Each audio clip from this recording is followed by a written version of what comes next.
Hi అండి, అందరికీ నమస్కారం. ఉదయం అయితే ఒక వీడియోలో వినాయక మండపాల అలాగే వినాయక విగ్రహాలు చూపించడం జరిగింది. కానీ రాత్రిపూట వాటి తాలూకు వ్యూ ఎలా ఉంటుందో చూడండి ఫ్రెండ్స్. రోడ్డుకి ఇరువైపులా పైన క్లాత్స్ అండ్ లైట్ డెకరేషన్ చాలా బాగుంది ఫ్రెండ్స్. అలాగే వినాయక స్వామి తేజస్ అయితే నార్మల్గా లేదు, విజయకాంతులతో వెదజల్లుతుంది చూడండి ఫ్రెండ్స్. ఇదే మొదటి వినాయక మండపం విగ్రహం అయితే చూడండి ఫ్రెండ్స్. ఇప్పుడైతే మరి రెండవ వినాయక మండపానికి అయితే వెళ్దాం చూడండి. వెళ్ళే త్రోవలో రోడ్డుకి ఇరువైపులా లైటింగ్ అయితే చాలా బాగుంది ఫ్రెండ్స్, పెట్టడం జరిగింది. లైటింగ్ పెట్టడం వల్ల చాలా అందంగా లుకింగ్గా ఉంది చూడండి ఫ్రెండ్స్. రోడ్డుకి ఇరువైపులా చూసారు కదండి, లైటింగ్ అయితే ఎంత బాగుందో, లుకింగ్గా చాలా అందంగా ఉంది కదా నైట్ పూట.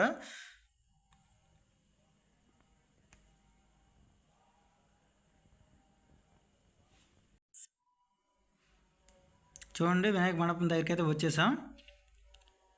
ఇదే ఫ్రెండ్స్ రెండవ వినాయక మండపం. చూడండి, వినాయక స్వామి అయితే గోల్డెన్ కలర్లో తేజస్తో భలే ఉన్నారు, కోటి కాంతులు వెదజల్లుతున్నాయి చూడండి ఫ్రెండ్స్. చాలా అందంగా ఉన్నారు వినాయక స్వామి అయితే.